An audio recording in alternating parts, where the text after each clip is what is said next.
we call the introduction to this. Thank you, Professor Gates. You're welcome.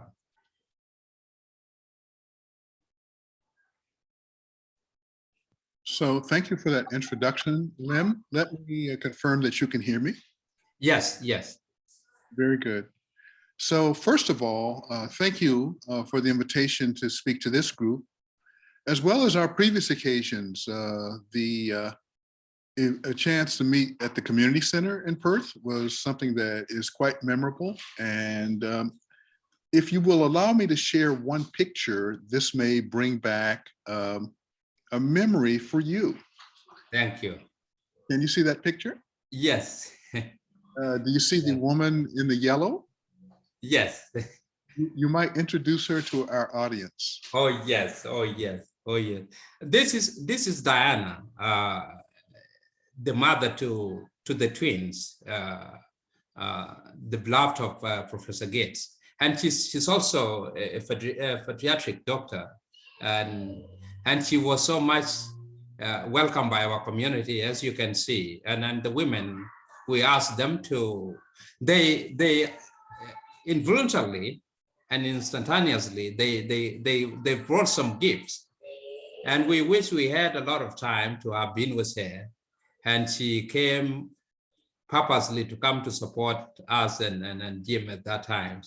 So the community still has a lot of memories. I got the photos as well. I'll also share some. Yes. So this is my wife, Diana. And as Lim said, she is a pediatrician, a children's doctor. But more recently, she has taken on the responsibilities of being the health officer for one of the counties in the state of Maryland.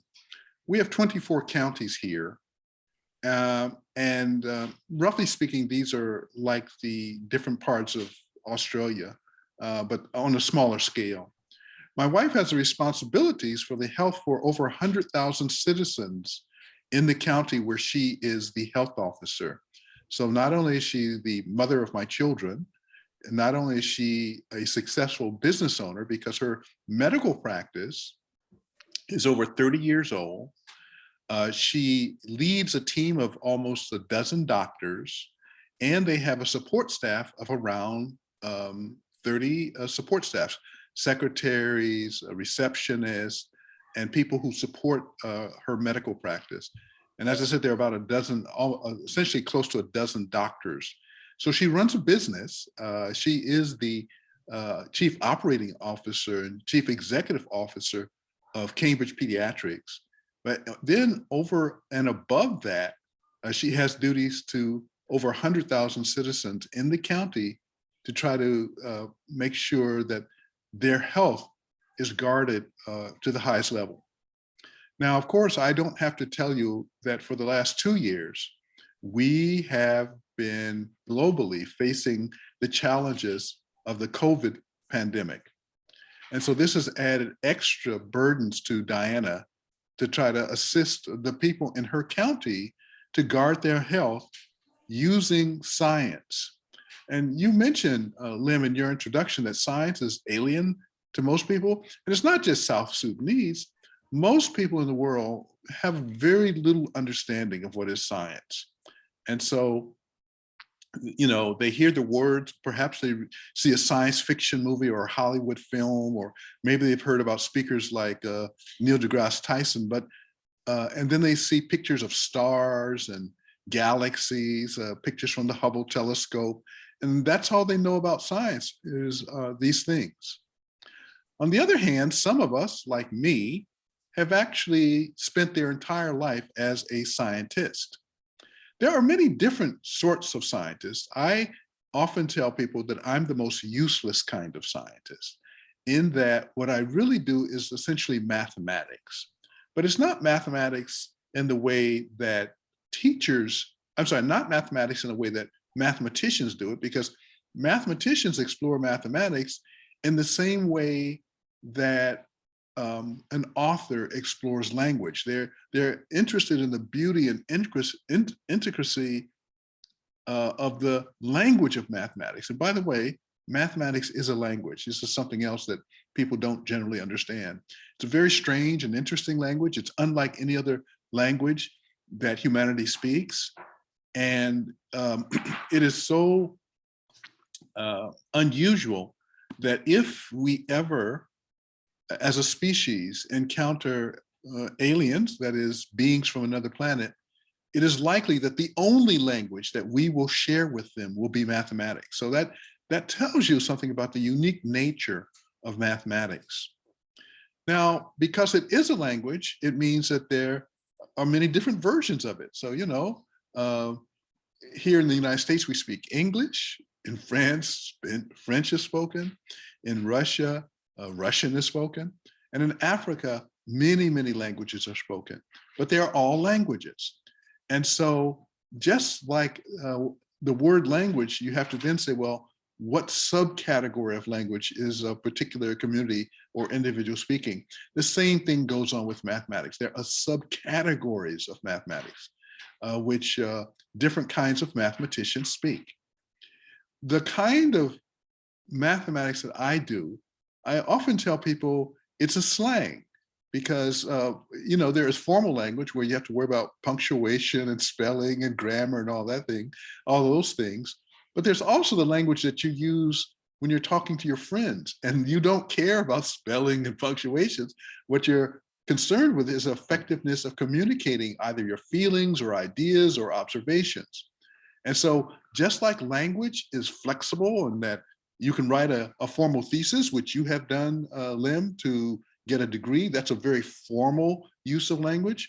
Or you can meet someone like me and we can go to a lunch with some of your friends and you can tell me a story, which I'm going to share with your audience. I hope you remember this story. When I first met Lim and two other South Sudanese young men, one of the statements that was made was, "We're very happy to meet you because now we know you are a natural person." And I was stunned at that statement. And I asked, "What do you mean by that?" And they told me a story. The story was, this was around the time that I had appeared in a video called The Elegant Universe. And I'm the only person of the African diaspora in this science video. And so some of Lim's friends, I don't think Lim himself thought this, but someone said, "We thought that you were a computer animation, that you were actually a European American, that someone had been filmed, and that someone had manipulated the film to make you to appear to be a person of the African diaspora." I was utterly stunned by that statement. And having met Lim, I could dispel this notion. Lim, I see you smiling, so go ahead. You have something to say here. Yeah. I remember how we laughed the whole time.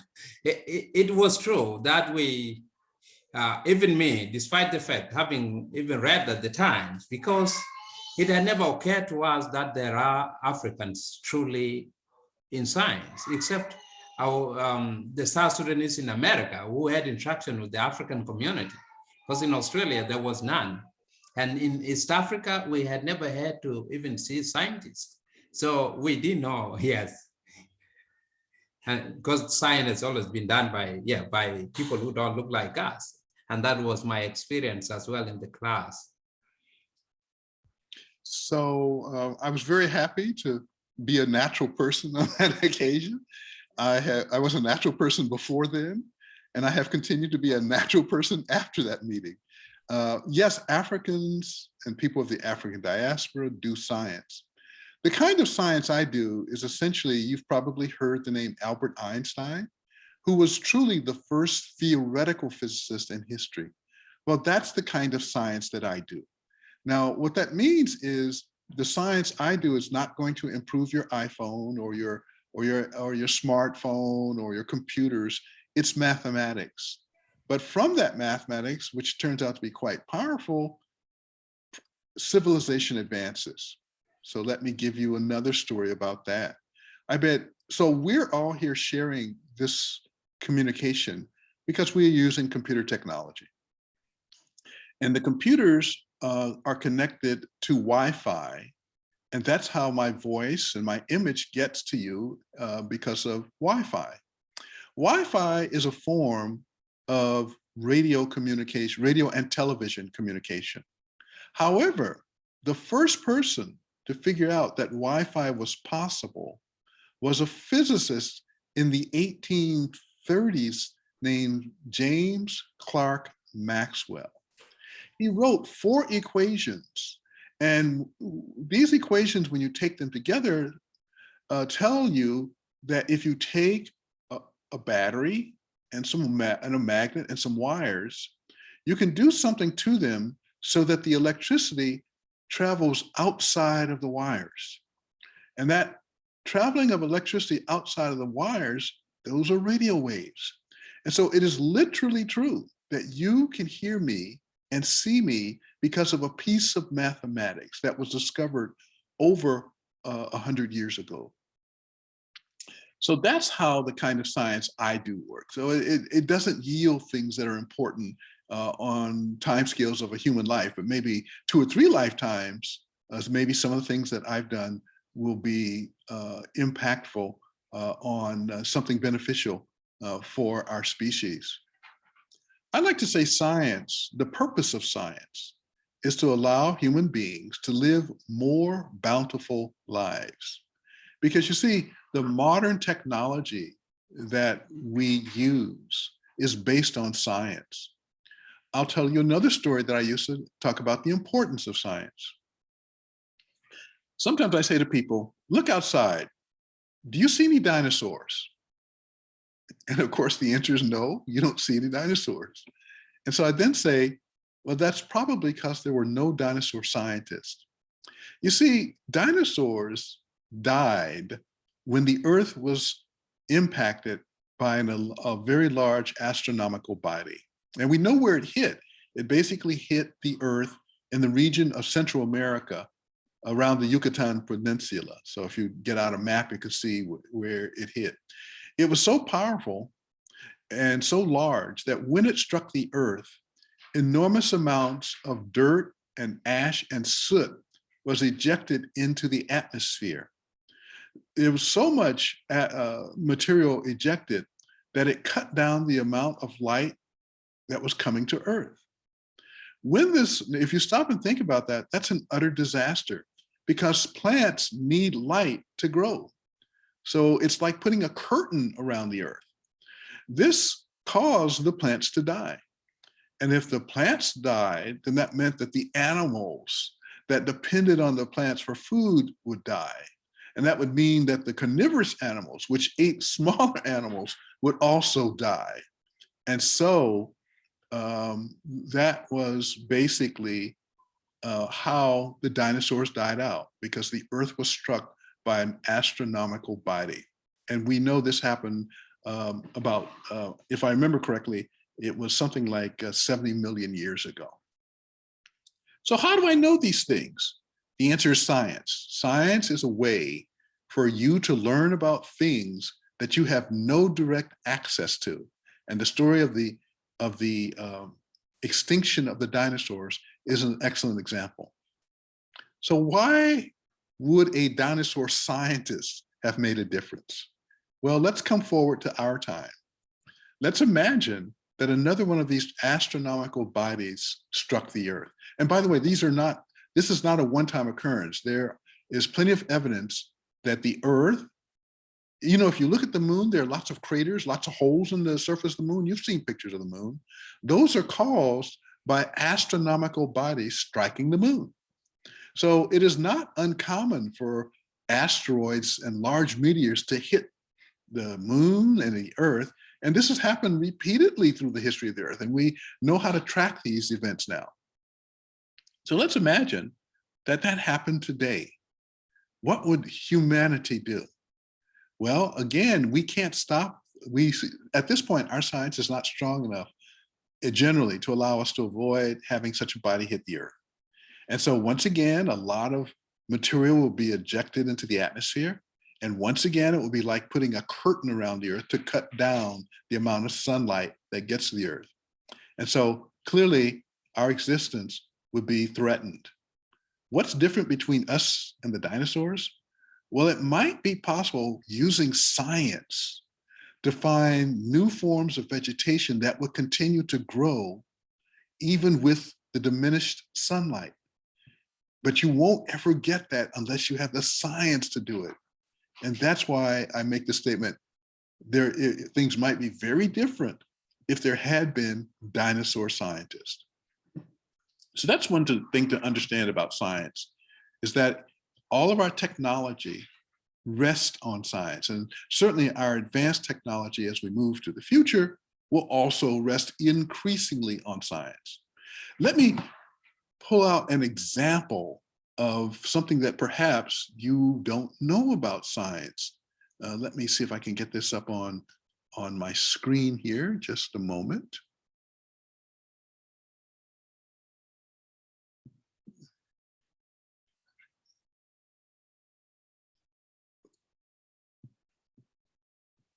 Oops. I'm sorry, I have to stop this for a moment and get a particular image on the screen for you. Because as you well know, we have been facing a threat for the last 2 years of the COVID pandemic caused by a virus. So tell me you can see a picture of Dr. Corbett. Yes, we can see it, yes. Thank you. Most of you have probably never heard of Dr. Kizzmekia S. Corbett. She, at the time that this picture was taken, was a senior research fellow in the Vaccine Research Center of the National Institutes of Health. She is one of the people who helped develop the vaccines that are now saving millions of lives, fighting against the COVID in a pandemic. And so here we literally see, I made up stories about meteors and what have you, threatening to humanity. The COVID virus is actually very real. And millions of lives have been saved because scientists have developed, within a 1 or 2 year period, have developed a new vaccine that assists our bodies to fight against this virus. And Dr. Corbett is one of those people. Now, you've probably never heard of Dr. Corbett. Is that the case? Yes, till when she came, when the vaccines came out. But my point is that she had to train a lifetime to be in position to make that kind of contribution. And so unlike my science, which, as I said earlier, the kind of science I do isn't going to impact humanity, maybe never, but certainly not within a century or so. The kind of science that Dr. Corbett does affected the entire globe within a 1 or 2 year period. And so this shows the power of science and what science does. If we hadn't had people like Dr. Corbett, we wouldn't have the vaccines. And many, many, many more people would have died from the COVID virus than we were able to save. So that's what science does. And that's what I mean by science as a way to ensure more bountiful lives for humanity. So with that introduction about what science is, I want to turn to the question that's sort of implicit in many things that Lim said, namely, how does a person of the African diaspora get to become a scientist? Well, there are many answers to that question because life is very complicated, as we all know, and not everyone winds up doing the same thing. And so I'm going to tell you the story about how one person I know became a scientist. But before I do that, I want to share one other image with you. And then we'll go into this story about a person of the African diaspora becoming a scientist. Lim, can you confirm that you're seeing a picture of my family and me? Yes, I can see, yes. Thank you so much. This picture was taken in 2015. And you can see I'm the tallest figure in the image. And standing next to me on the right part of this picture is my wife, Diana, that we saw that the ladies in Perth were so gracious as we were basically celebrating her birthday in that picture you saw previously. But the other two people in that picture are my twins. My daughter, Delilah Elizabeth Abney, is standing to the right of her mother. And my son, Sylvester James Case III, is standing to the left of me in the picture. Both of my children are apparently on their way to becoming scientists. This past spring, my daughter defended her thesis, and she is currently at Princeton University, and she studies black holes. My son is currently enrolled at the University of Maryland in the graduate biology program, and he looks to be destined to become a bioscientist. He's very interested in cells and their behavior, their responses to electromagnetic signals and waves, how they move. And so it looks like both children have chosen to become scientists. This is remarkable to me because I heard in the introduction, several of the mothers especially talk about their children and science and what that means. And so I tell people, in my case, we never urged our children to become scientists. But what I think happened is that they had the chance to watch my life as a scientist, my students, my collaborators, my friends, who were often over visiting our house. And so it turns out that though science is hard, once you learn how to do science, it turns out it's enormous amounts of fun. And so the children saw the fun that's associated with science first. At least that's what we believe. And that's what attracted them to science. It wasn't that we pushed them or told them this is a great way to have a life. They simply saw adults who were enjoying themselves. And then perhaps later they learned that science has these benefits, like the work that Dr. Corbett has done that has helped save millions and millions of lives. So the first thing I tell people about science is that you should not approach it as some sort of thing from another planet. You shouldn't say, oh, you've got to do science because it'll make you rich or you can do good. You have to somehow find a way to incorporate science into your life. And you have the means for doing that, by the way, because I bet every single one of you uses technology. You have smartphones, you have computers. And so one of the messages that you ought to be delivering to your children is that those things don't come into existence unless someone does science. This is a very direct link between you and your children and science, the smartphones, the computer.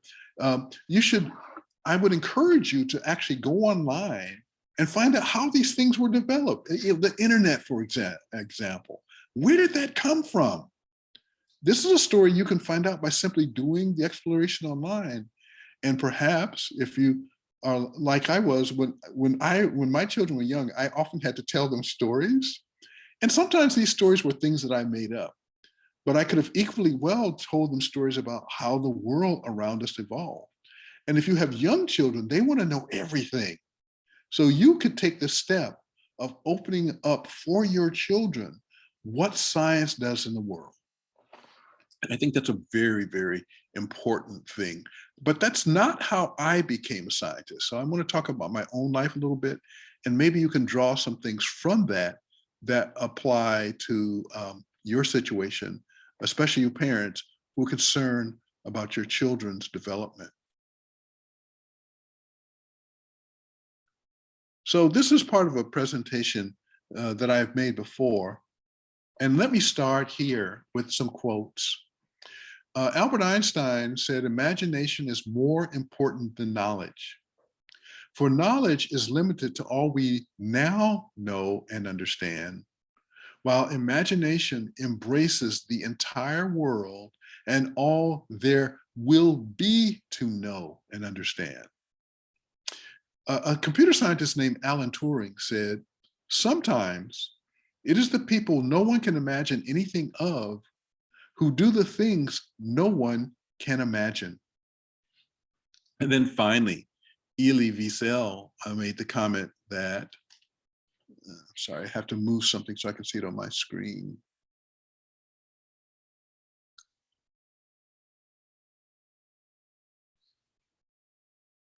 The opposite of love is not hate, it's indifference. So let's take these three things and put them together in a way that's relevant to this conversation.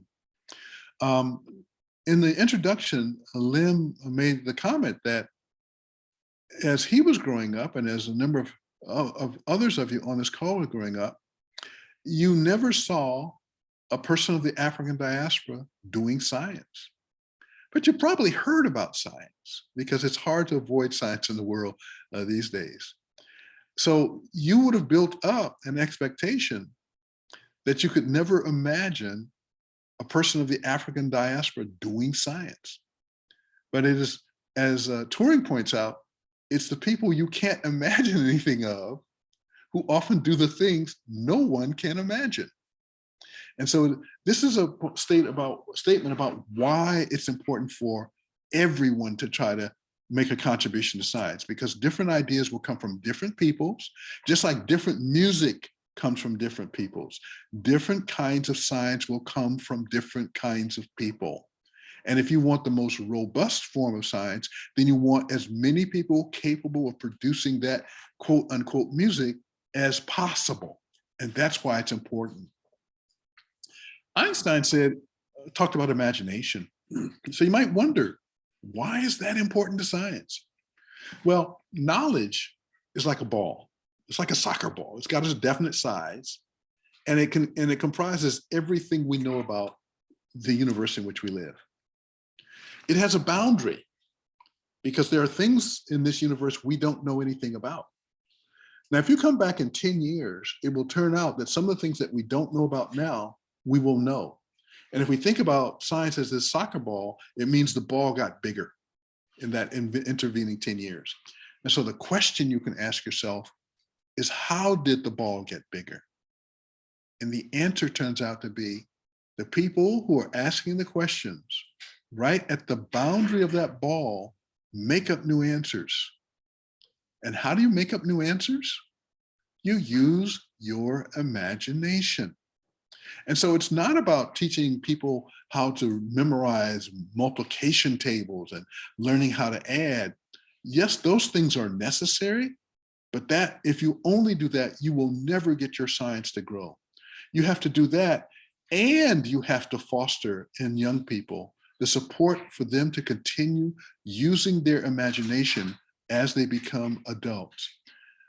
In my case, I remember when I was a teenager, I was still reading comic books at 16, 17, 18 years old, long past the time when most of my friends gave up on what they considered very childish things. But for me, I understood that these things allowed me to use my imagination. And today, as a scientist, in 2020, leading two of my graduate students, we solved a problem with over 4 billion unknowns. Now, let me try to remind you what that means. When you go to school, you learn this thing called algebra, and there are these things called word problems. So here's a word problem. Bill and Nancy together have $10, but Bill has 2 more dollars than Nancy. How many dollars does Bill have? And how many dollars does Nancy have? It turns out that with algebra, you can answer this question. The answer is one of them has $4 and the other has $6, because if you add those two numbers together, it's $10, right? Remember that stuff from school? Well, that's a problem that has 2 unknowns, namely the amount of money Bill has and the amount of money that Nancy has. The mathematical problem that I and my 2 students, both young women, one from Hong Kong and one from the People's Republic of China, had 4 billion unknowns. This particular problem had been around since the end of the 1970s, and no one in the theoretical physics community had been able to solve this particular mathematical problem, because the Bill and Nancy problem I stated where you only had two people, but 4 billion.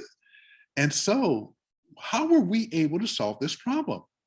And I should tell you that some of the smartest physicists in the world had never been able to solve the problem in that 40-year period from when it was first realized the problem existed. So how did we solve it? We used our imagination. You see, when other people looked at the problem, all they saw were equations. But when I, leading my students, solved the problem, I saw a type of crystal. And so I reimagined the problem in the language of a crystal. And then I asked, what are the properties of the crystal that would allow me to solve the problem? And I figured those properties out. My students carried out the calculations based on the ideas that I had laid out for them. And we were able to solve this problem that some of the smartest physicists in the world had never solved before. And that's why imagination is important. This is the most striking demonstration in my own career of why imagination matters. Because when you come up against problems no one had solved, often the way that you solve them is to think about them in a way no one has previously thought about them. And that takes imagination. I want to continue a little bit about my journey. So many people are very much aware of the Second World War. And many African Americans actually fought in the Second World War. In fact, not just African Americans, many people of color from the African diaspora fought for the British. Many of you may not know, but there were actually Germans in East Africa and Tanganyika, and the British engaged them during the Second World War. So many people of the diaspora fought in the Second World War.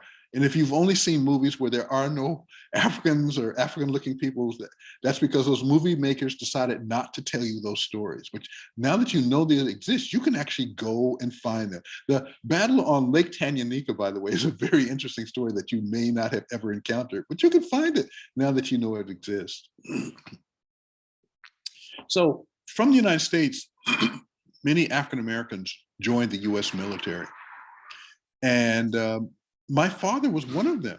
My father, at age 17, joined the US Army and went to fight in the war against Hitler. Now, the picture I'm showing you is the picture of one of those individuals who went to fight from the United States in the US Army during the Second World War. The man in the middle of this picture is named Isaac Woodard. And he was a soldier with the United States Army in the Second World War. And he went to the war and he fought and he came back to the United States. Now, he was from the South, I believe it was Mississippi. And when he returned to the United States, he got on a bus because he landed in someplace up north. He got on a bus and he was headed back to his home. When the bus crossed what we call the Mason-Dixon line, which is the line in the United States which divides the North from the South, where the South, of course, is the traditional home of prejudice and discrimination and terror and brutality, rape and murder of African Americans. And the North, there's less of that. But when he crossed that boundary on the bus driver told him to get to the back of the bus. He was wearing his military uniform at the time. And he told the driver he had just fought for this country. He did not think that he needed to go to the back of the bus. When the bus arrived at the next town, the bus driver got off and told the police that there was well, you can imagine what word they used to describe him on the bus that was disrespectful. The police pulled him off of the bus, and one of them beat him so severely that he blinded this soldier, Isaac Woodard. Now, you might wonder what this has to do with my story, so let me continue. The president of the United States during this time was a man named Harry Truman. And this story eventually reached the president of the United States, who recognized the moral degradation that this represents.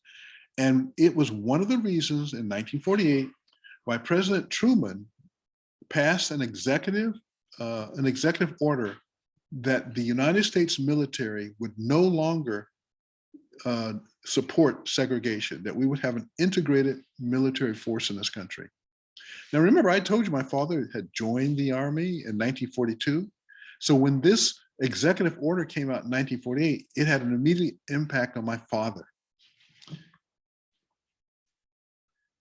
I'm going to come back to this guy, Albert Einstein, because Albert Einstein said enormously important things about race and racism. Here's a picture of Albert Einstein in 1946 at a historically Black university in the United States named Lincoln University.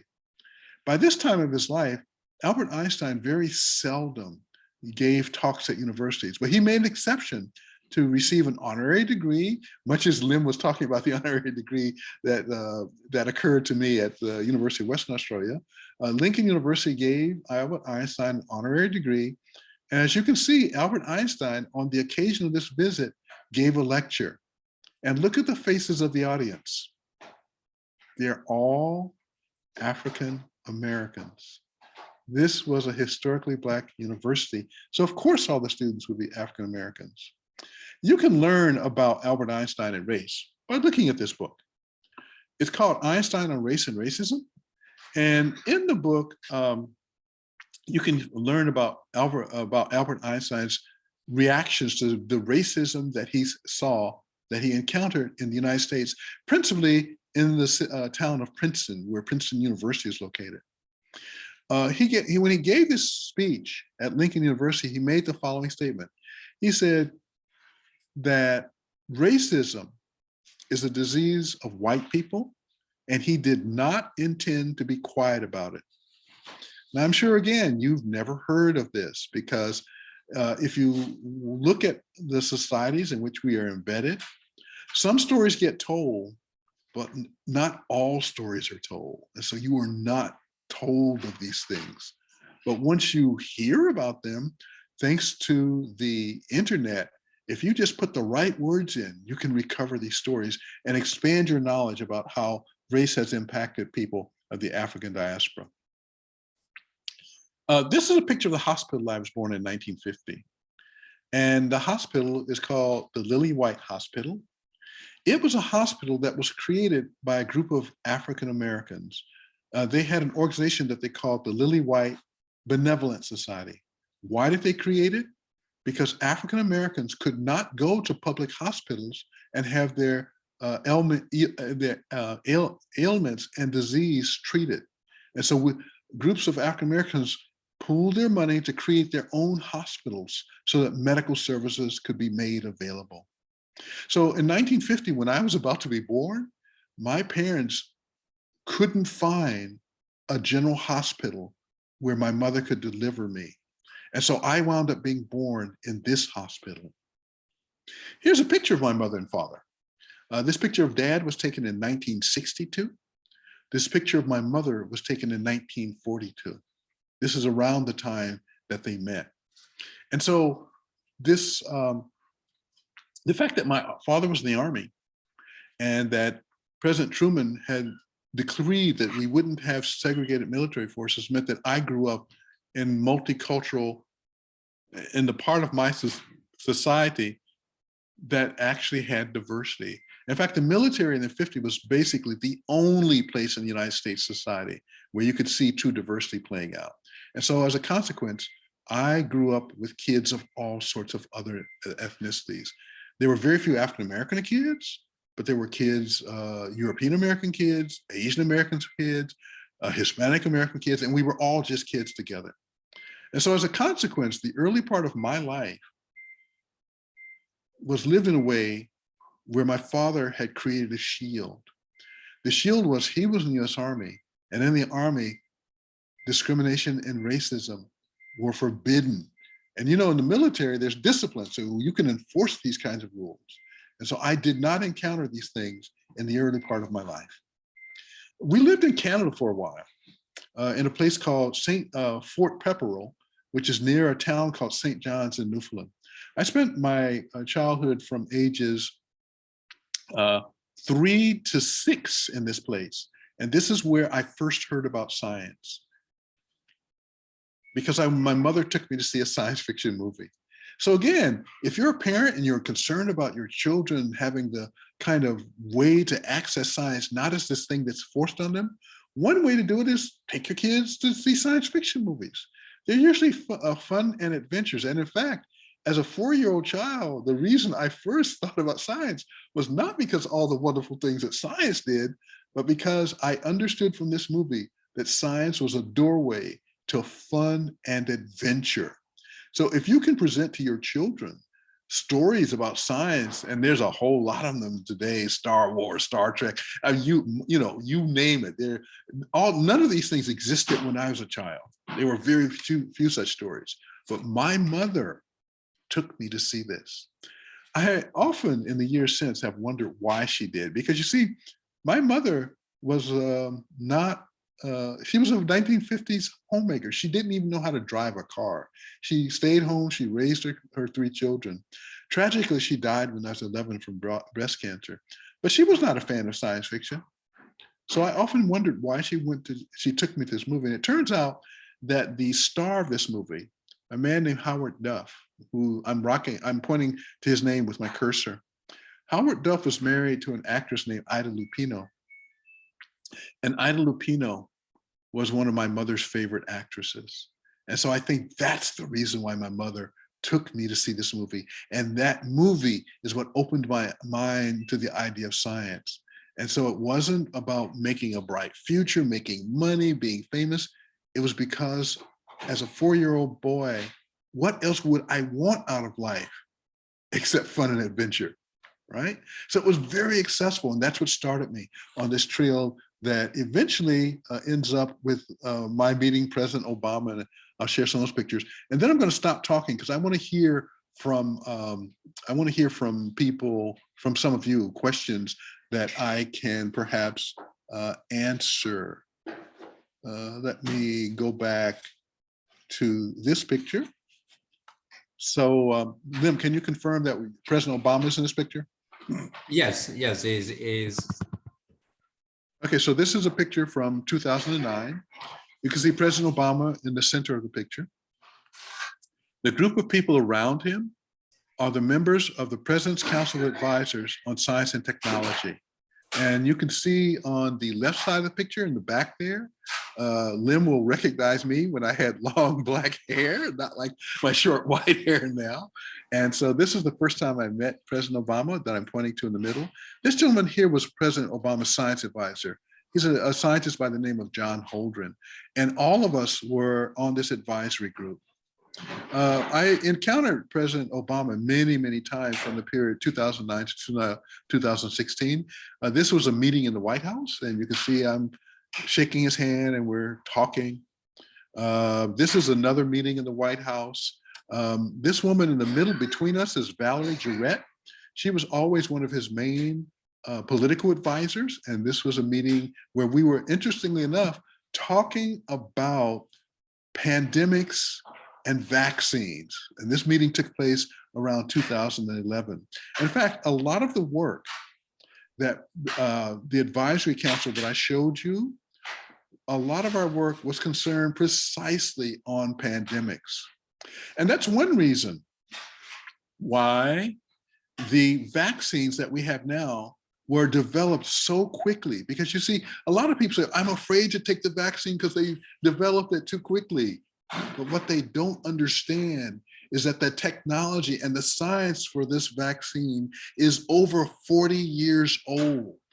The first step towards developing this vaccine that is being administered now actually occurred in the 1960s. So you see, it wasn't so fast, because the way that science works is you build a foundation step upon step upon step. And then it may be that that last step occurs rapidly, but it would never occur with all the steps before. And so all the talk that people prevent people from having confidence in the vaccine, all of it's fake. It's not based on reality. It's not based on history. And I would sure hope that you, the folks in this audience, understand that the science that went into these vaccines as I said, it actually started developing in the 60s. So it's about 60 years old. It's not 1 year. The 1 year is like saying someone's running so imagine someone running a 100-yard dash, or a group of people running the 100-yard dash. And you say, I'm going to just look at them in the last 2 feet. Well, guess what? They don't get to those last 2 feet unless they ran the first 100 yards. And that's what happened with the vaccines, not the nonsense that you hear generally talked about.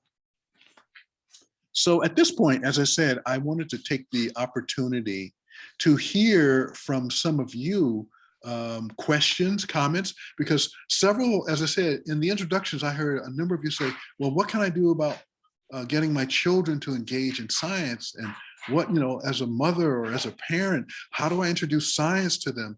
And I've told you my story, and that's how it was introduced to me.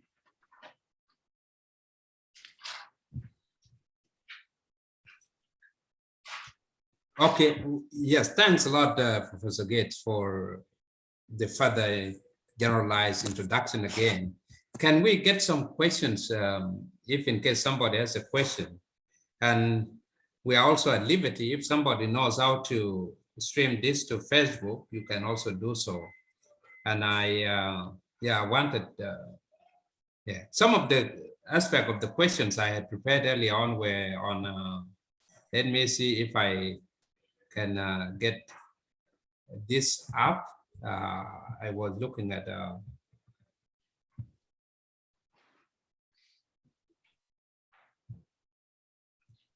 I was looking at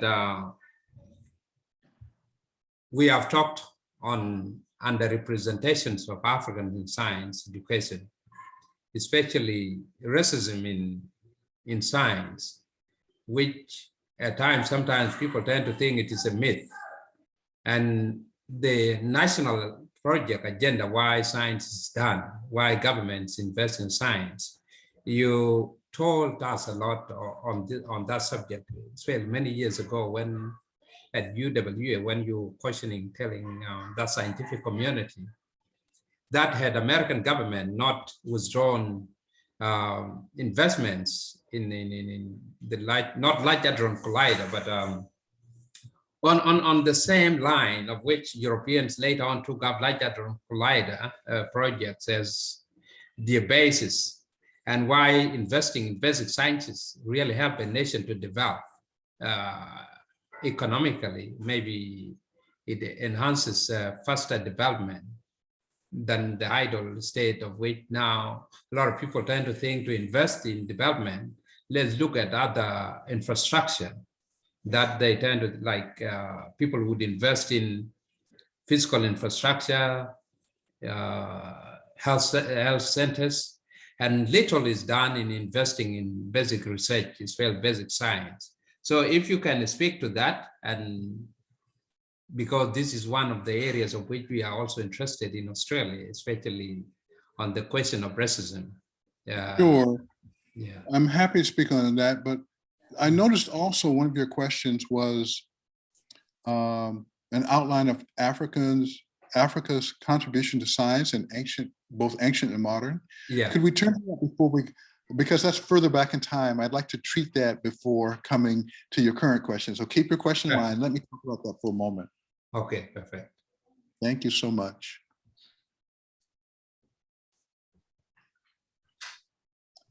So I'm going to next use some material that a colleague of mine named Vincent Rogers brought to my attention. Vincent is an African-American physicist also. He's the godfather of my children. And he also gives talks about these issues of race and science. And there's this one slide that I really like of his. Can I get confirmation that you're seeing something about a brief history of theoretical physics? Yeah. Okay, so there is something called the Ames Papyrus. And again, these are things that once you know the words, you can go look them up for yourself. But there is this document called the Ames Papyrus. We know it originated in Northeast Africa about 1650 BC. and it was copied from works even older, from 2000 BC.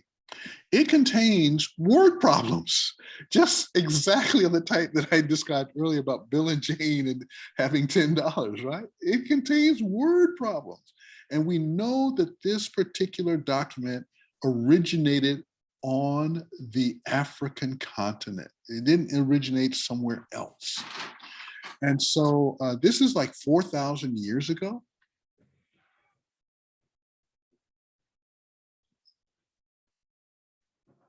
And so what was it about? Well, it's not just word problems.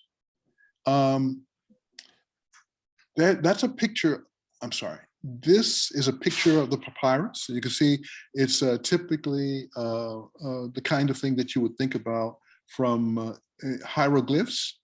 And what it talks about is the accurate reckoning, the entrance into the knowledge of all things, all obscurities, and all secrets.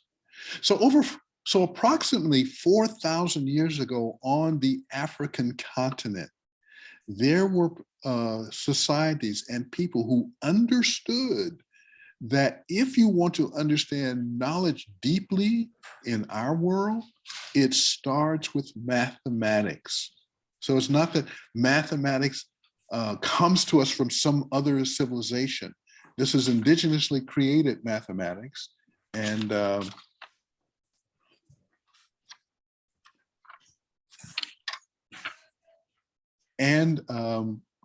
the creators of these were people like us. So I did, Lim, ask if people had questions, and you put up questions which I'm currently answering. If there are other questions that people have, they should simply say them. But I'm addressing the questions you put up now. Or I can stop if someone has a pressing question they wish to ask. It doesn't matter to me, either one. Otherwise, I will continue answering your questions.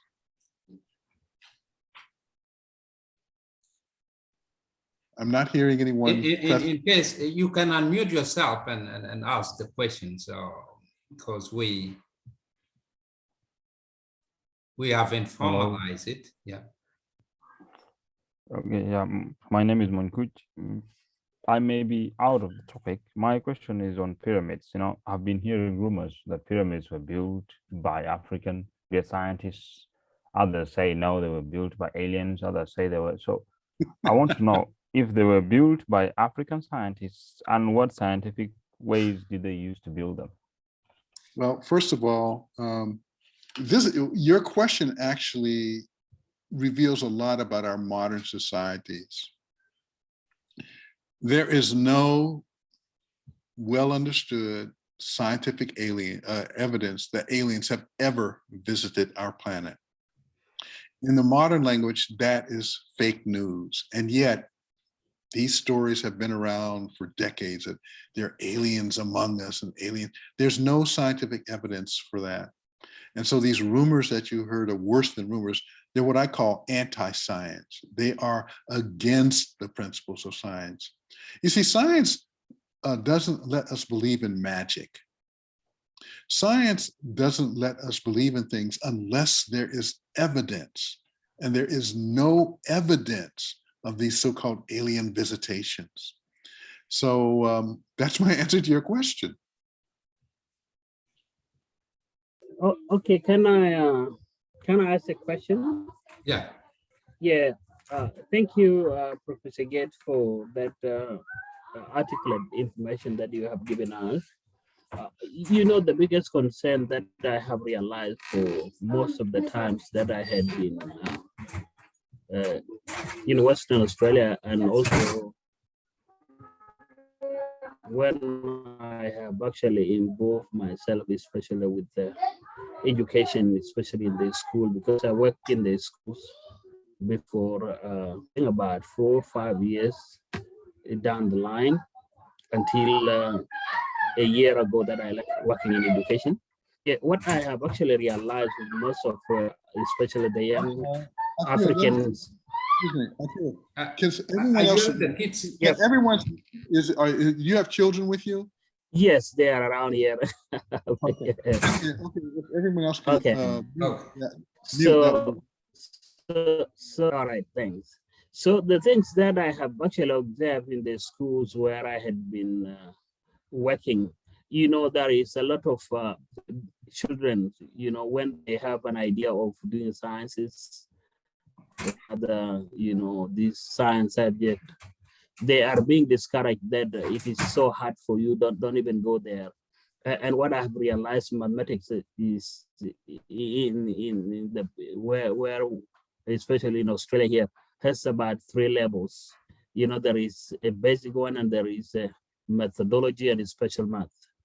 And even though you see a bright student that could do that special math, most of the time they go discouraged and told that you should not do that. And most of the subjects that are recommended to them are either they go for psychology, other, social sciences subject. But when a child is taking a courage to do such that very subject like mathematics and other sciences, being discouraged. And one was that there was a girl that I know from Ethiopia that came as a refugee. And, I had been working closely with her because of the impression that I see in her. She was discouraged when she was about to go for year 11 to do BCE. BCE just a set exams in Victoria. And there is another one called uh, uh, uh, BCAL. BCAL is where you can just go to TAFE and do some of the courses that you want, and you don't sit for national exams. But BCE, you set for Victoria education exams. So that things, I have quite long. Given that knowledge that you have shared with us, how can you help us here, to let these kids understand that discouragement is nothing, and they are able and they are very bright to do whatever they choose to do, and to change their mindsets to go into those subjects that could help them in the future and that could gear toward the science. What is your advice on these things? Well, first of all, I don't actually give advice as a rule, because in order to give advice, you typically have to know far more about the person asking for advice than you actually know.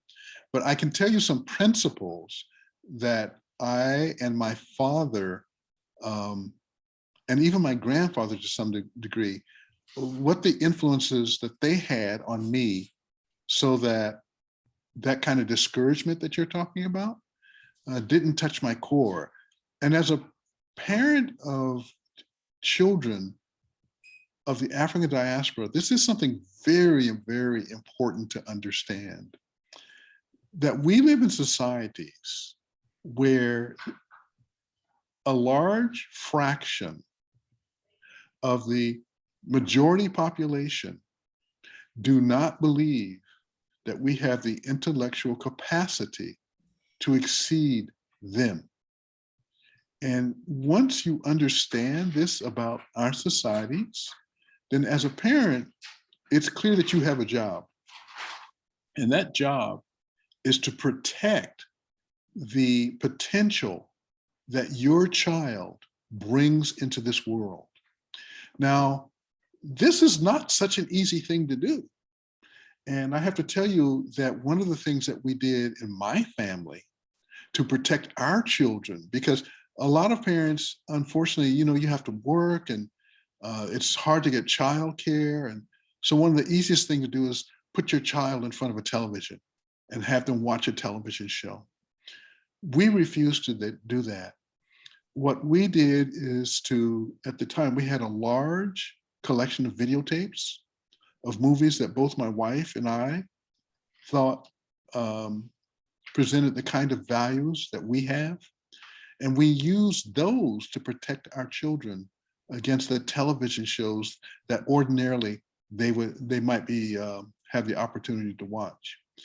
As a parent of a child of the African diaspora, you have to be very much on guard for the messages that our societies provide to our children. You can't just do what other parents do. You have to do everything other parents do, and you have to do more to protect your children.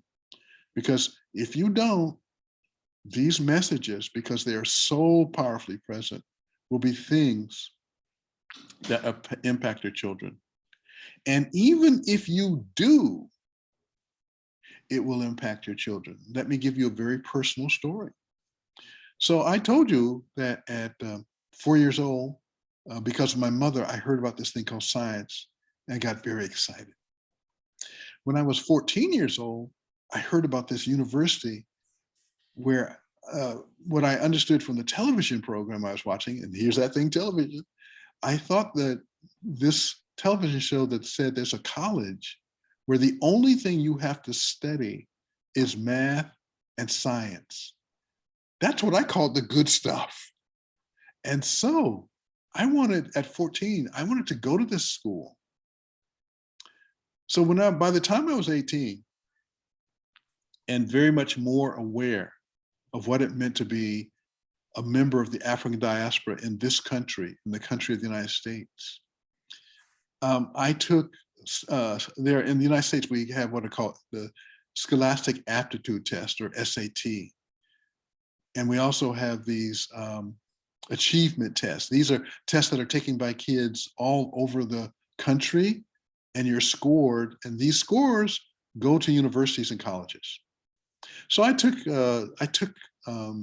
these tests, and I wasn't outstandingly spectacular in most of them, but I did really pretty well in physics. And I should show you why I did so well in physics. Let me share something with you.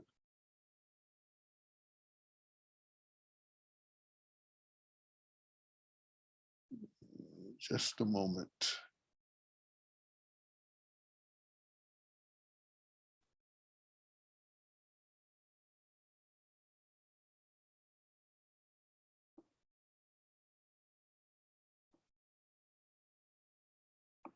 Can I share screen, Lim? Is it possible for me to share?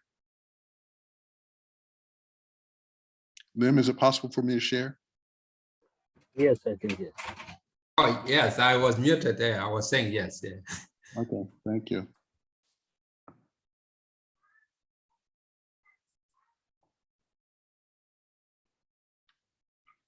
You see, I went to I told you my mother died at 11. So my father's remarried and we moved to Orlando, Florida. And I went to high school where all the students were African Americans. It's called Jones High. This is a picture from my high school. In fact, you can see a picture of me, right? This gawk, this skinny kid with the glasses. That's me in 12th grade. I was a member of the Honor Society, but I'm not in that picture, but I was a member of the student council. These are some of my teachers. Miss Edna Williams was my geometry teacher. She's the first person in my life who got me to understand the meaning of the word logic. Mr. William Sanders was my Algebra 2 teacher. So that problem about Bill and Jane and $10 and two more, that's what he introduced me to. And Mr. Freeman Coney was my physics teacher. I was the only 11th grader in a class of 12th graders taking a physics class. You can look at those pictures and you see that every single one of these people is a person of the African diaspora. And so these are the people who got me ready to be a scientist while I was in high school. And so when I took these standardized tests that I told you about, and I did really well on the physics ones, that's because of Mr. Freeman Coney. He was just a superb physics teacher. So I started getting letters from universities inviting me to apply. This is 1969. And one of those letters came from the school that as a 14-year-old, I said, that's where I want to go to school. And these letters said, why don't you apply? So I brought these letters home to my father. And he asked me after a couple of weeks if I applied to this school. And I said, no. I said, Dad, you know they don't let people like us go to places like that. And remember, I told you my father spent 27 years in the US Army. So if father said something in the household, and this is true in many households, you did what father said, not what you thought. And so my father said, you are going to apply, because all they can do is say no, and you can survive that. And so he forced me to apply. Oh, this is our chess team, by the way. That's my youngest brother, William. Unfortunately, he died in 2006. Here I am again, the skinny kid with the glasses. This is our chess club. This chess club beat every other high school in Orlando. And since we were the only Black high school in Orlando, that means we beat all the other European high schools in the city. These are some more pictures of my teachers. That's me. And this is the school that I almost didn't apply to, but my father forced me to. And so I tell you this story so that you can see in my own personal life, I understand how strong these messages our societies are that are continuously delivered to children of the African diaspora about you do not have the capacity. And so on this occasion, my father stepped in and said, you're going to try. And every parent of an African American, of a child of the African diaspora, this is your duty if you are going to protect the dreams and the potential that your children have. You have to be listening very, very carefully to what's going on in their lives. And I know that with work and school and all the obligations you have in living, that's very difficult. But if you do not do that, imagine if my father had not stepped in. He was listening at a time when I wasn't. And so that's the only thing I know that can help a child.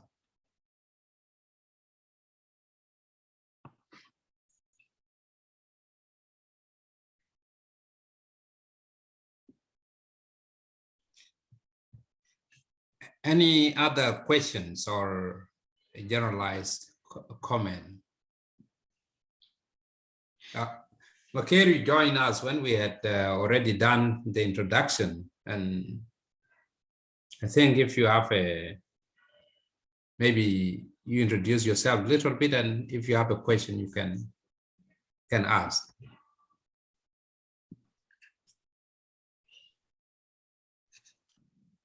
All right, can you hear me?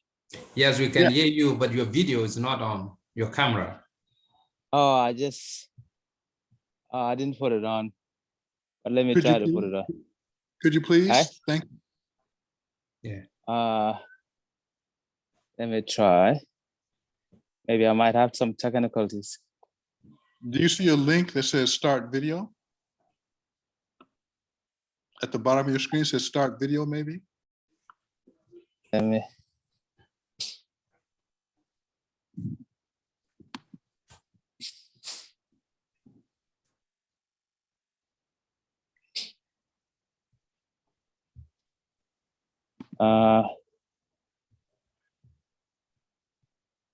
Yep. Can you see me? Yes, we can see you now. Yes. Okay. Yeah. Apology, guys. I came in late. My name is Mikhail. Thank you, Professor Gate, for giving time to share with us your story. My name is Mikhail, and I'm of South Sudanese descendant. I live in Australia, Western Australia. Before that, I used to live in America, Richmond, Virginia. And So, where, I'm sorry, where in the United States? Richmond, Virginia. Richmond, Virginia. Thank you. Yes. So I lived there when I started my high school there, and I went to Virginia Commonwealth, and I got a Bachelor of Science in Biology and Chemistry. And I moved to Australia like 10 years ago, and ever since I've been in Perth. So thank you for giving us time to share with us. So most of the stuff was said by my colleagues and my friend, especially like the last question that was asked by, I think it was Ayuel that asked a question about kids being discouraged when they wanted to pursue like STEMs in high school and stuff like that. And your response is very good. And that's what we need to do as parents. Especially, I have 2 kids. I have a 9-year-old boy and a 6-year-old girl. And it is my responsibility to be very careful to see where you know, what are they doing at school and to be involved in their education. Can you hear me? Yes, Yes. yes, hear you. yes. Okay, because my screen kind of Oh, went no, off. no, it's okay. I just want Yeah. to So see. yeah, but your response got me thinking, like, you know, to be involved with your kids, like to be very close and listen and watch them very closely. So this is what some of us are lacking. Most of us are put trust into the education system and believe that our kid will be okay in the hands of those who teach them. But those who teach them, sometimes they might have their own biases that we're not aware of. So as a parent, we have to be very careful and look at the potential of our child and encourage them, support them and be there for them and believe in them and tell them that they can do whatever they wanted to do, but they need that home support. So that's why I like your response a lot, that we have to be involved in our kids' education and be there for them. So that's what I can add on to that, Lam. And I'm very happy that I had the opportunity to be part of this conversation. And yeah, and it's very, very, very, very good. If we can start doing this one and continue doing it in the near future and get more people involved to share ideas, what we can do to support our children and to be part of the larger world. Like, you know, the global is one now, and we need to share ideas and use our ideas, and new ideas can come and they can improve our lives and stuff like that. New innovation can come out of this. Thank you very much, Makir, and exactly that's what we will do now. Whenever Professor Gates is having a spare time that he can, especially weekends, we can always engage him. And we were to go live on Facebook, but due to the technicalities of the technology, and earlier we started, but we were hacked, so we had to log out and get a new link, and then I think that's why a lot of our people who were not. So next time we'll try to get webinar, and that can give us good security, and we can get so many involved. The question that Ayuel was asking is one of the most important questions here in Australia. Each one of us, everybody has been asked not to go to do science. Even me in 2003, when we came to Australia, 2004, where I went first, the counselor, somebody to guide me on career that I approached, they told me you should do music at that time. And I told them I cannot sing. I think they think every Africans can sing. So I told them music is the hardest bit that I can do because I cannot read notations. And if you want, better I do something else. So they said, oh yeah, you are good. You can go find out what the university offers. And that's why I went directly. I approached the dean of a school, an old man who was formerly from Harvard University as well. And he told me, you can do it. Whichever subjects you want to do. And then they put me on preliminary tests that they do. And that's when I ended up enrolling in physics and nanoscience. So yes, we know the challenges, and this is what we are trying to do here in Victoria and all over Australia, especially the Society of South Sudanese Professionals, that we must never give chance to others to tell our kids that they cannot do it. Even the very sports that our kids can do well, like athletics, they are still now also being discouraged from that because they know everywhere that our kids can go, they can really excel. And then given Australia is not a great sports center, so there's little. So the few scholarships that our kids aspire for is when few are taken to the United States for basketball. Athletics is still not that well focused here. So we will try, we'll do that because this advice is as if it is a systemic. Actually, it is systemic because every school asks our kids not to take advancements at all levels, so they don't want them to do that. They encourage them to do basic thing more around community, even kids that are not gifted in that area. So thanks a lot for giving more emphasis to it, okay? And yeah, if we have more questions before Professor Gates can ask more, God and Cholok, do you guys have more questions? And Quir? Yeah. Yeah, I have one question and one comment. It's about the issue of the kids. And I worked in school in Calgary, and that was one of the issues with teachers, where they try to direct students that this is what you should do. But in my own research, because I'm researching the history of Blackness from classical antiquity to the present. And one of the things I've realized is people usually say what is within the culture and what they're informed about. So when these teachers tell these kids, this is what you should study, that's what they know about these kids. So that is where the emphasis on you supporting the children is really crucial, because some of the teachers don't say this because they hate the kids, because they think that's the truth about these kids. So when that teacher told you that you should study music, they think that that's what you're capable of studying. So that's why it's crucial. My daughter is in Australia, and I talk to her all the time. And she told me once, I want to be a lawyer. And I said, you don't know that. She said, I don't like math. I said, you don't know that. So we fight on the phone all the time about her, because we have a tutor who every Sunday she has to attend math tutoring besides what she studies in school. So we fight about these things. So for the teachers, I'm not going to rely on the teachers, because they have some sort of cultural background that informs them about my own daughter. So, but my question to Professor Gates, I really, really appreciate what you did today, because not everyone of your caliber is humble enough to do this. Someone who has achieved all the things you've achieved would not, even acknowledge something like this. So I really, really wanted to acknowledge that. But my question is about the public communication of science.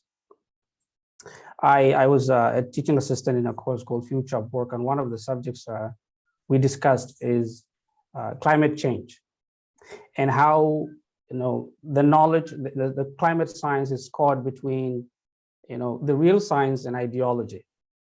And one of the things we discussed in class is scientists sometimes are not the best communicators. So people who do not understand science are the best communicators, so they tend to overwhelm science.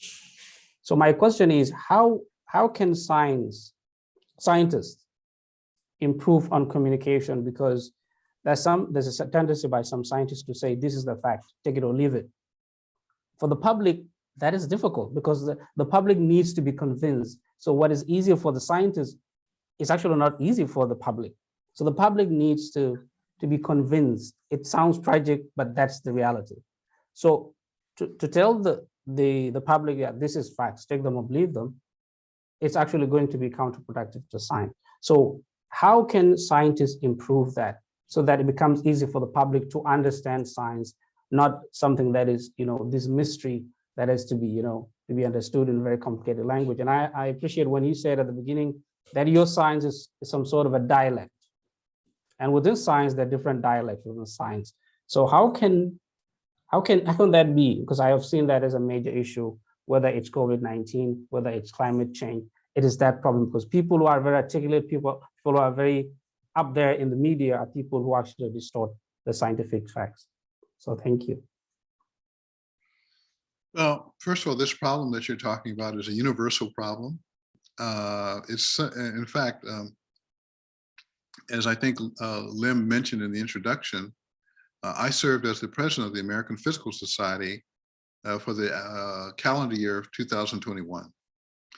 And when I ran for the office, if you look back at my candidate statement, this was done in 2017, I wanted to place the emphasis on assisting the physics discipline, create processes by which physicists, not all of them, but where we could create a cadre of physicists who effectively can engage the public in discussion. This was a high priority. Unfortunately, as often is the case when one takes on a responsibility like the president of a society, we have 50,000 members spread around the world, and we have to respond to political things. And so we had to respond to the pandemic. I led my society to become the first scientific society that canceled is a large annual meeting in 2020. There were two of us, and I was one of the two that led our council to that decision. I had to lead our society through the attacks that the Trump administration was directing towards all international students coming to America. They were trying to raise the barriers so that it would be near impossible, especially for Chinese students. And so I spent my time as president battling these external threats to physics and international collaboration. So I never did get a chance to work on this question of communication. However, one of the things I have always understood about leadership positions, like being the president of an organization with 50,000 members, is you likely will not get a chance to work on what you think you will. And therefore, the best thing you can do is to try to get other people interested in the problem. And I'm happy to report there is such a group at work right now. Even though I'm no longer the president, I'm assisting them in coming to face this problem of communication. So what can be done? Well, there are a couple of things in my opinion, because at this point in my life, I've probably been in 20 or so science documentaries. The latest one, by the way, was broadcast in November. It's called it's NOVA, The Universe Revealed. So if you Google that, you'll find that documentary and you'll find I'm in it. In one episode, even my daughter appears in it. And so I was really stunned to be in a science documentary with my daughter. But the thing that really gets me is, first of all, you put your finger on something that's very important. It's humility. You see, lots and lots of scientists, in my opinion, somehow think that they are better or different from most of humanity. And from my perspective, they're not. I mean, to me, scientists act like other people. There are some scientists that are very good. There are some that are not so good. There's some that are liars. I mean, let's be honest. And all of them are subject to precisely the same sociological factors that the rest of humanity is. And so this idea that people of the African diaspora are lacking in intellectual capacity, there are certainly members in the rest of society that believe that. Teachers believe that. There are scientists who believe that. So one thing that I think is really critical for scientists to do is to understand that the laws of sociology apply to us. Let me give you a concrete example. So, there's a lot of trouble these days with fake news on the internet, or people like the Zoom bombing that we experienced earlier. If scientists who created the internet and the web had been accompanied by social scientists, some of these social scientists might have said, when you design this thing, you should worry about transparency, trust, and identity, and put in the means to ensure these things. And if you did that, you wouldn't have a system where a random anonymous person can Zoom bomb you.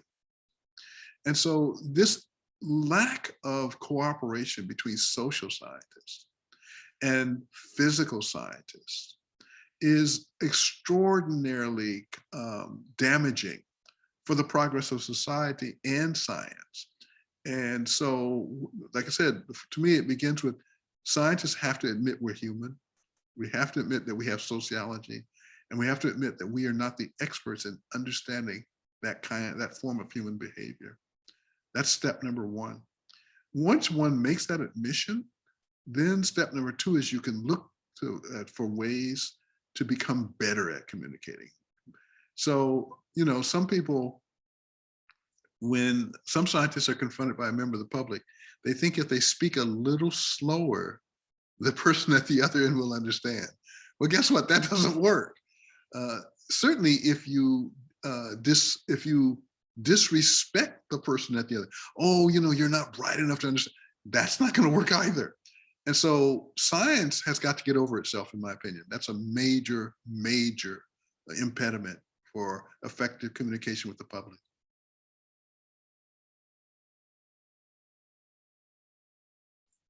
Thank you. Thank you. That's Yeah. really, yeah, I just wanted to add about, because I remember all of you are familiar with the co-discoverer of DNA, Watson. He said a few years ago that Africans are actually inferior. And he's a well-renowned scientist, and without him, we would not have, the DNA that's helping a lot of people. But he still believed that Africans are somehow inferior. So that speaks to what I was saying about we cannot rely on others to teach our kids the importance of science or whatever they want to study. So thank you. We can't rely on others to simply teach history, quite frankly. It's not even about science. We cannot rely on others to teach our children an accurate view of what African peoples have experienced and what we are capable of doing. No one is surprised now to see a person of the African diaspora as the world champion of boxing, such as Muhammad Ali back in the day when I was young. No one is surprised to see, not Michael Jordan, there's a young basketball player, he's young to me, that the leading basketball player in the world is a person of the African diaspora. No one's surprised by that now. But if you go back about 70 years, people will be utterly stunned because there were no leading African-American basketball players 70 years ago. There were, if you go back 100 years ago, there were no people of the African diaspora who were world champions in boxing. And so the thing to realize is that the societies, that the African interaction with Western society has always been one where people of the African diaspora have been told, you are deficit. If you understand that that is a continuous narrative, it is not, you were talking about some teachers maybe, it is not about individuals. It's about these constant themes of the sociology of these societies. And this has been going on for centuries. And so it's no surprise that a particular teacher would perceive these messages. And yes, that's exactly what they think. That's what these messages are designed to produce. And so it's incumbent upon us to understand this, especially as we raise our children.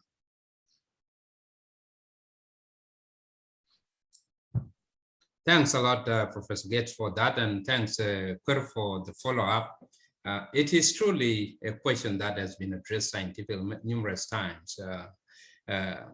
What Watson and many others were advocating, and many are still holding as views.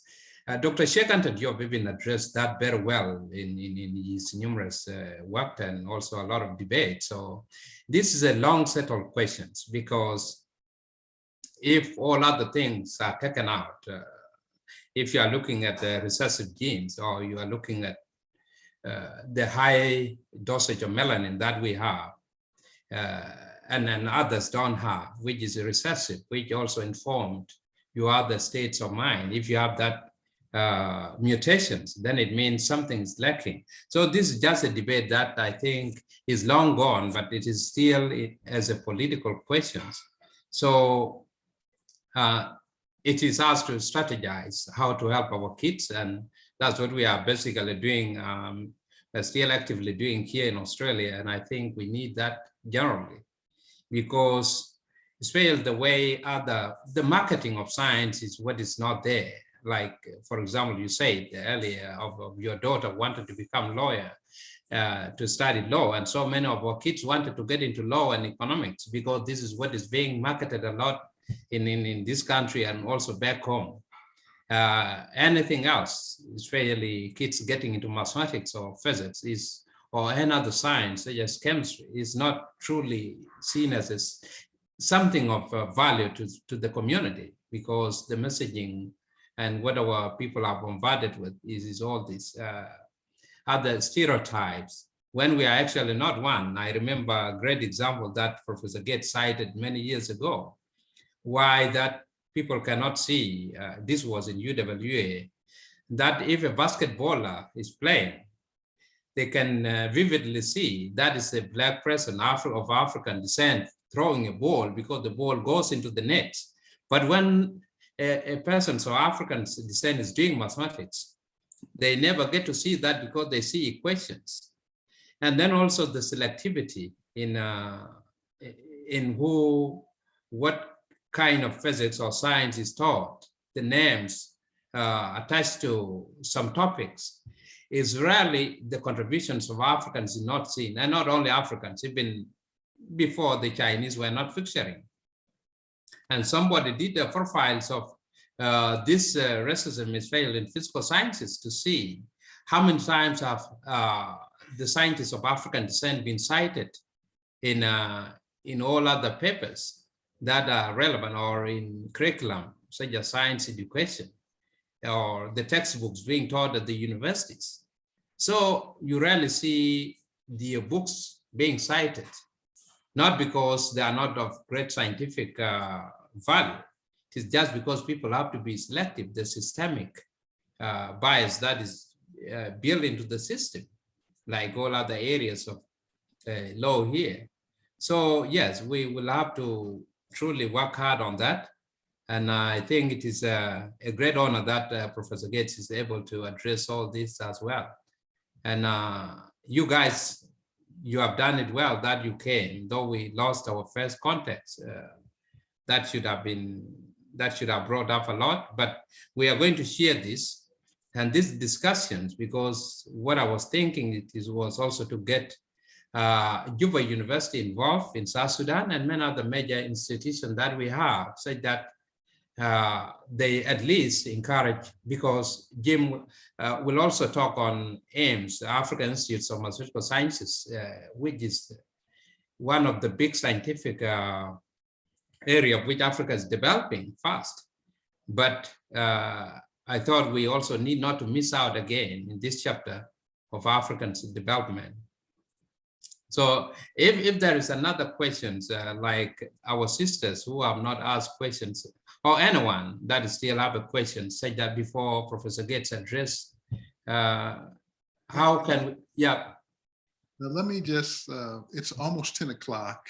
Okay, okay. You know, so we're going on almost 4 hours. And I don't know about you folks, but for me, Zooming for 4 hours is torture at some level. So I think we're going to have, I would request that we schedule a part 2, but I will take, as you mentioned, I don't think any of the sisters have asked questions. So I would like to address some questions from them, but let me make one other statement before we do that. I relayed to you how a problem that none of the theoretical physics community had been able to solve in about 40 years, how I solved it working with my 2 graduate students, both young women, both of Chinese heritage. And I told you I did it by imagining the equations as crystals. We gave these crystals a name. We call them adinkras. The word adinkra is of West African origin. So we have given this name to these mathematical ideas. It's spelled A-D-I-N-K-R-A. You should look online to perhaps learn something about them.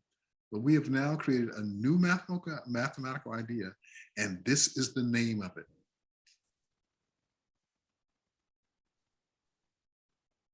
Yes, it's a big thing. Yes, yes. I would share sometimes as well with a lot of, but it's online. It is a that what we encode now as a supersymmetry and supersymmetric physics. But yeah, that's the name. So Jim honored the continent, honored us as well. Coincidentally, they ended up look like it, and that's why the name. So, and so you asked if any of the young ladies had questions? Yeah. Are you guys there? Jolok and Agot, do you guys have any questions? You are muted. Hey guys, so mine is probably not a question, so it's just like a comment. Basically just to thank you for addressing what was weighing most on our minds. It looks like all of us are parents here. And, you know, this is an experience that we've gone through because some of us have been here for quite a while. And, you know, and to feel that your kids are going to have the same questions that you encountered and you don't have answers for them, you know, can be distressing. And so you've quite addressed, you know, like what was, you know, you've definitely given me ideas and it doesn't feel like an anonymous task anymore. Thank you for that. And again, to thank you for taking your time to be with us. And any further questions that I may have, we may have to leave in for part 2. Thank you. Well, thank you, Aga. Yeah. Is Cholak still here?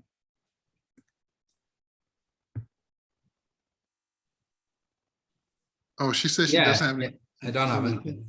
Okay, very good. Yeah. So as I said, we can continue at some point, but I'm starting. Yeah, I'm, Sherlock 70 doesn't have. Yeah. I'm sorry?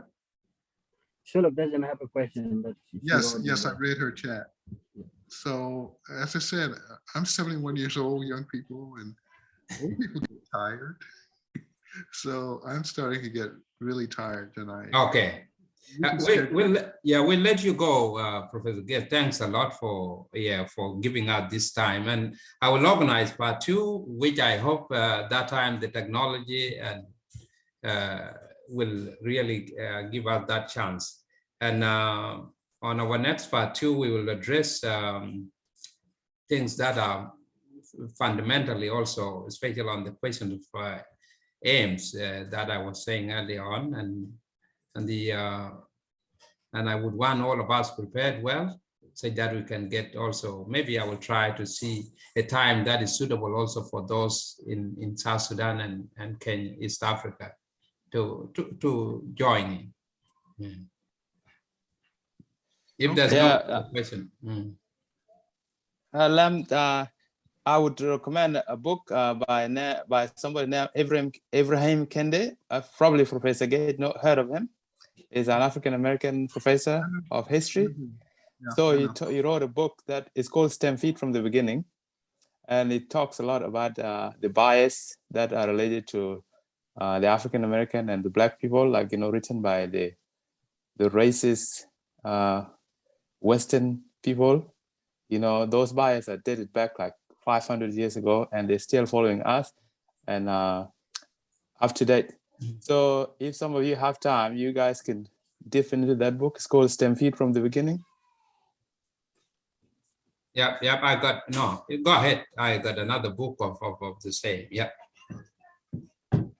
Yeah, that's just what I wanted to add on. But yeah, I want to thank Professor Gage for his time, and I know it's very late and his time difference is a big thing. So as he said, it's 10 o'clock in America now, and because of his age, he cannot, you know, 4 hours is pretty long. So we can give him time to go and rest. Okay.